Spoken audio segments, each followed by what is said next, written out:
وقالوا سمعنا وأطعنا غفرانك ربنا وإليك المصير. Un autre problème ici, et ça arrive beaucoup. Quelqu'un a mangé par oubli. Et il a pensé qu'il annulait son jeûne. Et donc il s'est mis à manger volontairement. Quel est le jugement de son jeûne? Est-ce que vous suivez?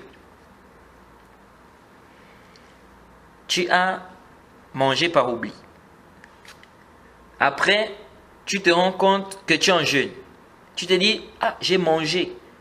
Or, manger pendant la journée du mois de Ramadan, ça annule le jeûne. Donc, mon jeûne est annulé. Bon, je continue à manger. Ça ne sert plus à rien de m'abstenir. Quel est le jugement de son jeûne? Et ça arrive beaucoup. Parce qu'il y a beaucoup de gens, jusqu'à aujourd'hui, qui ne savent pas que s'ils ont mangé par oubli, leur jeûne n'est pas annulé. Beaucoup de gens pensent que s'il a mangé par oubli, le jeûne est annulé. Parce que souvent, pendant le Ramadan, vous voyez ces questions-là, beaucoup de gens posent cette question-là. J'ai mangé par oubli, j'avais oublié, j'ai mangé, j'ai bu par oubli. Tu dis, mais subhanallah. Ça, c'est une question normalement qui devait être... Les gens devaient normalement connaître ça. Parce que quand tu veux rentrer, c'est-à-dire que tu veux faire le jeûne, tu dois apprendre les ahkam du siyam. Pendant le Ramadan, vous voyez plein de questions dans ce sens-là. J'ai mangé, j'avais oublié, j'ai bu, j'avais oublié. Je fais comment? Mon jeûne, quel est le jugement de mon jeûne? Donc, ce qui arrive souvent à beaucoup de personnes, c'est quoi? La personne mange par oubli.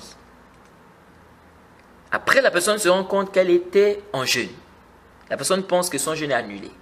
Et donc, la personne se met à manger volontairement. Quel est le jugement de son jeûne? Alors ici, il y a deux avis des savants. Beaucoup de savants disent son jeûne est annulé. Et c'est l'avis du Cheikh Ibn Al-Saymin, dit le jeûne est annulé. Il a rappelé ça dans le Sharh Mumti', tome 6 à la page 400. Pourquoi? Il dit car ici il a mangé volontairement. C'est vrai que la première, quand il a commencé à manger, c'était par oubli. Mais dès qu'il s'est rendu compte qu'il est en jeûne normalement, et qu'après il a mangé, là il a fait volontairement. Et le Cheikh Ibn Al-Saymin dit, il a fait volontairement sans demander. Donc il a fait par connaissance de cause, il savait qu'il était en jeûne. Et là il a mangé volontairement sans demander, sans chercher. Il a été négligent et donc ici il doit reprendre ce jour-là. Et cela vous voyez le comportement de certaines personnes. Vous allez voir que beaucoup de gens vont faire ce genre d'acte-là. C'est après qu'ils vont venir poser la question. Donc, il a déjà mangé volontairement, pensant que son jeûne était déjà annulé quand il a mangé par oubli. Ensuite, il vient maintenant poser la question. J'ai mangé par oubli. Je pensais que mon jeûne était annulé, donc je me suis mis à manger volontairement. Quel est le jugement de mon jeûne? Pourquoi tu n'as pas posé la question avant? Pourquoi tu fais d'abord l'acte après maintenant que tu viens poser la question? Ton jeûne, c'est valide ou c'est pas valide? C'est terrible. Et vous allez voir plein de gens comme ça. C'est après avoir fait l'acte qu'il vient maintenant poser la question. Pourquoi tu n'as pas posé la question avant de faire?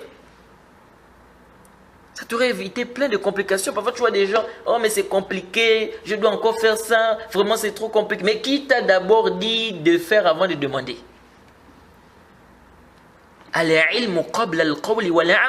La connaissance avant la parole et la pratique.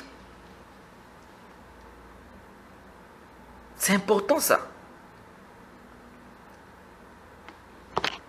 Vraiment, qu'Allah nous facilite. ربنا ولا تحملنا ما لا طاقة لنا به واعف عنا واغفر لنا وارحمنا